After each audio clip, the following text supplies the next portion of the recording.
All right, good afternoon. You will have seen that the Secretary General this morning welcomed the signing of a ceasefire agreement by the Libyan parties that was signed in Geneva under the auspices of the United Nations. He said this is a fundamental step towards peace and stability in Libya and congratulated the parties for putting the interest of their nation ahead of their differences.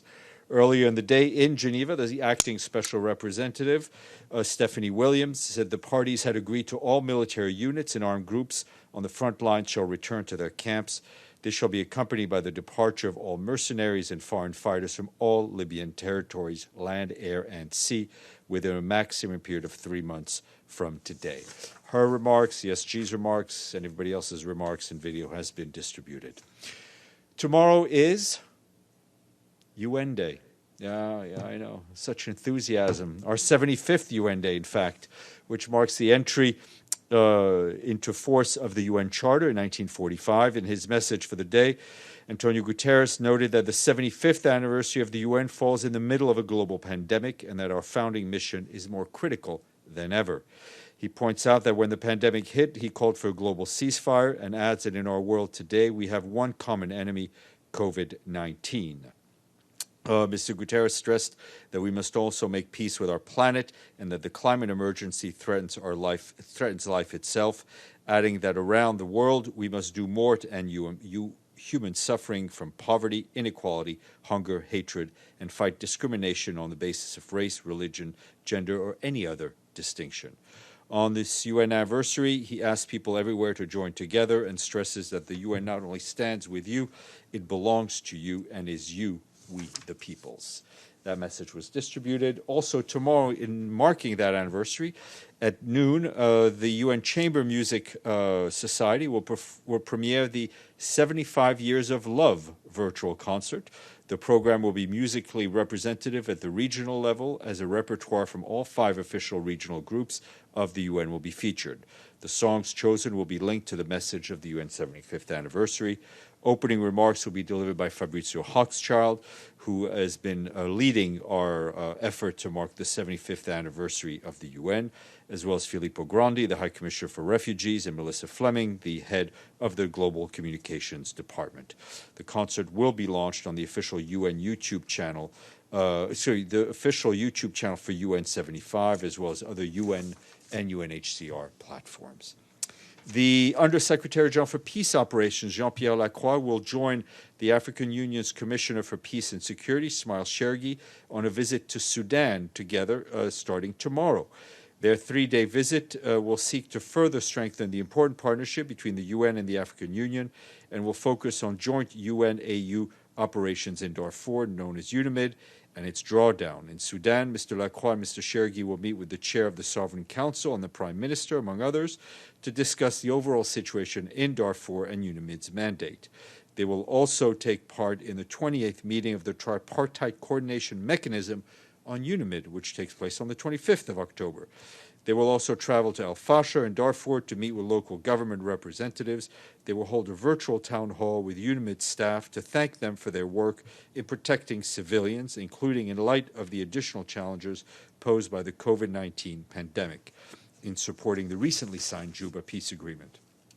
Also in Sudan, our good friends at OCHA tell us that following unprecedented rains and floods impacting 875,000 people, a secondary health emergency is looming with more than 4.5 million people at risk of vector-borne diseases. Stagnant water pools are providing breeding sites for mosquitoes, which are vectors for viral hemorrhagic fever, chikungunya, and malaria. Malaria, for instance, reached an epidemic level in 15 out of 18 states in Sudan by the end of September, with more than 1 million cases reported. We, along with our humanitarian partners, have procured and distributed 266 emergency health kits to support malaria treatment and other health needs to help up to 2.7 million people for 3 months. However, there are significant shortages in malaria supplies to address the current levels of infection, with difficulties in distributing supplies to some areas due to the flooding. The health sector component of the humanitarian response plan for Sudan has only received 19% of the required funding. And south of the border in South Sudan, the humanitarian coordinator there, Mohamed Ayoya, today condemned the intimidation of aid workers in Renk in Upper Nile State. On the 12th of October, a youth group demanded that humanitarian organizations reassign jobs to local people. When those demands were not met, the youth then insisted that all humanitarian activities be suspended and aid workers leave the area immediately. Following an increase in threats and attack, 30 people were relocated to the closest UN base for their safety. Mr. Ayoya said intimidating aid workers delays the delivery of much-needed assistance to the most vulnerable and is unacceptable. And in Somalia, as the country prepares to hold elections, James Swan, the special representative of the Secretary General, stressed the need to keep the political space open and allows for a diversity of voices and views to be expressed as part of the democratic process. To achieve this, Mr. Swan said that freedom of expression, opinion, and assembly must be protected. You can read that online. Quick update from what our colleagues around the world are doing to help member states beat back the pandemic. Today from Kenya, the UN team led by the resident coordinator, Siddharth Chatterjee, is working closely with local partners to address the disproportionate impact of the pandemic on women and girls. UN Women and the UN Population Fund have helped to set up a national toll-free helpline to assist in providing health care, security, and legal assistance to an increasing number of women and children impacted by female genital mutilation, gender-based violence, child neglect, and child marriage. The helpline offers counseling 24 hours a day in English, Swahili, and other local languages, processing more than 1,000 cases per month. 1 in 5 women and girls between the ages of 15 and 49 in Kenya have undergone female genital mutilation. The UN team there is concerned that the pandemic has set back progress to end female genital mutilation. Girls are disproportionately impacted by school closures, leading to an increase in child marriage, teenage pregnancy, and sexual violence. The UN team has increased its efforts to address these problems, including ensuring funding and community engagement. From Lebanon, we are told that a detachment of UN peacekeepers returned to the mission's area of operations in South Lebanon after completing more than 3 weeks of engineering work in Beirut in support of the Lebanese armed forces. Nearly 150 peacekeepers from 13 contingents from UNIFIL facilitated the resumption of operations at the Beirut port by clearing 11,500 tons of debris and carried out construction work as well. In the process, they also dismantled 4 of the damaged warehouses in the port. In addition, the UN peacekeepers assisted in the restoration of damaged heritage sites from further devastation by clearing 500 tons of rubble and separating and storing about 150 tons of stones, facade, and wood ornaments for future use. The Treaty on the Prohibition of Nuclear Weapons, just to let you know that today Jamaica and Nauru deposited their instruments of ratification to the Treaty of the Prohibition of Nuclear Weapons. As of now, 49 states have ratified the treaty. 1 more is needed for the treaty to enter into force. We will be sure to let you know as soon as that important milestone is reached. And just to note that yesterday we issued statements on Guinea in which the Secretary General condemned the violence that had occurred following the elections on Sunday. He calls on all sides to immediately take action to end the violence and encourages everyone to await the official announcements of the results and resolve any potential disputes through established legal mechanisms. And on Cote d'Ivoire, which is about to hold an election, the Secretary General said he's concerned about the tense situation, and he condemned the violence that we saw in Bonua and Dabu, which caused several fatalities. And he calls on everyone, opinion leaders, political leaders, to reject the use of hate speech and incitement of violence against along ethno-political lines. Those full statements have been shared with you. James Bays. So in the last half hour, news out of the White House, President Trump describing a very special deal between Israel and Sudan. Can I have your reaction to that first part and then your reaction to the second part, which is that the US is lifting the status of state sponsor of terror after 30 years on Sudan? I'll be honest with you, I just saw the flash before I came in. I hope to have some reaction to you shortly. We just need to look at exactly what was announced. Okay. On that state sponsor of terrorism, I mean, this is what will that mean for Sudan as it tries to? I mean, obviously, it's a bilateral issue between the U.S. and Sudan. We do hope that it's a move in the right direction for Sudan's standing amongst member states. Could I ask you another question on what we discussed with the Secretary General this morning, because we didn't have time to go further? Peace talks are now supposed to take place in Tunis. Mm-hmm. Do we have a proposed date for those peace talks? And then the second part of my question, the idea of those peace talks is to arrange elections in 2021. Again, is there a proposed target date? And given that is only a few months away, 2021, what sort of planning work is going on in the UN about UN-backed elections in Libya, which one assumes would be quite difficult to organise, and security arrangements for such elections? And has someone actually, given it's quite close, has someone in the UN actually been put in charge of this process? That's a lot to unpack with... I'll check on a date. For some reason, I thought we had announced a date for Tunis, but I will check on that for you. I think you just said early November. Yeah, so I'll double check. Obviously, it's as soon as practicable. I think we all want to move on the very positive momentum that has been laid out with what was agreed to in Geneva. Dates from listening to Stephanie Williams this morning, dates, all of those things will have to be issued, will have to be settled by the parties. I think her message was that the transition period should not be a long one, so that those who are leading the country during the transition period don't get too settled in to their seats. Obviously, I have no doubt that Ms. Williams and her team are planning for all sorts of different scenarios and how we can and how the UN can help the Libyan people move forward.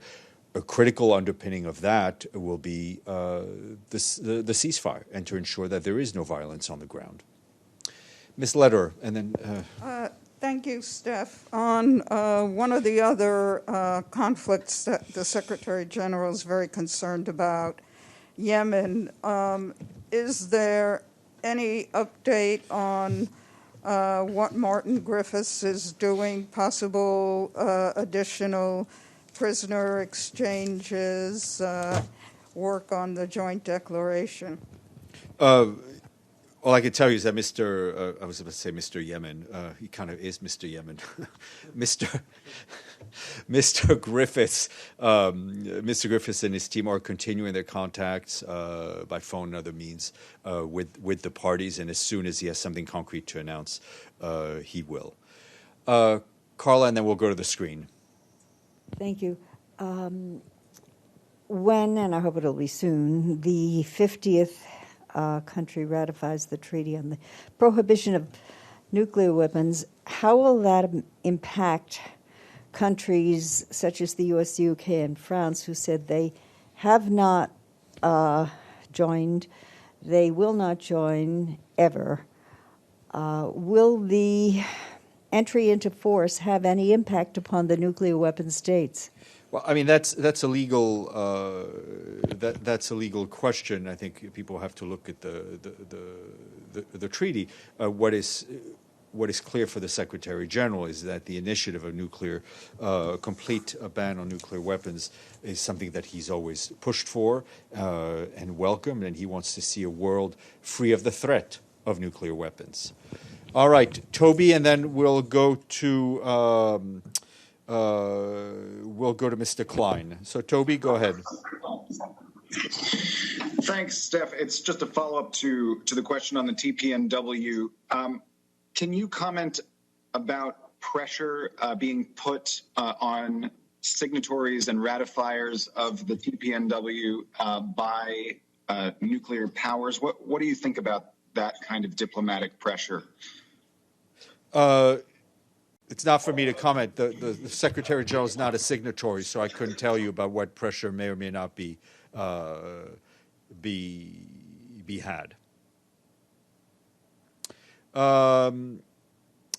Mr. Klein, nice to see you again.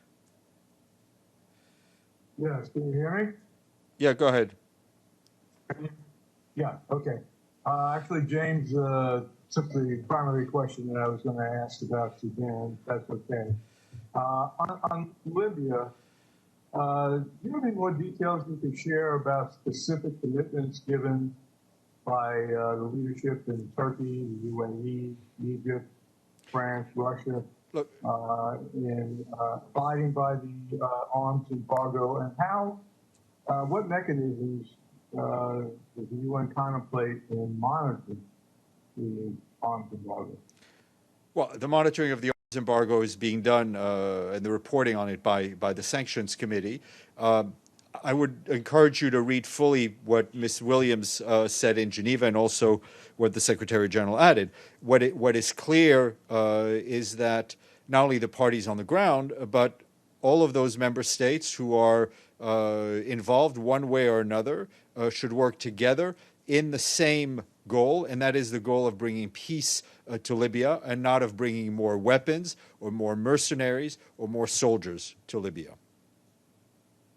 Well, that's all fine and well, but I'm asking whether there are any specific commitments, orally or in writing, between the leaders of the countries I mentioned and the Secretary General regarding the abiding. Well, I mean, we very much hope that the member states will abide by the commitments they've already made in Berlin, and by the commitments they are subject to through Security Council resolutions.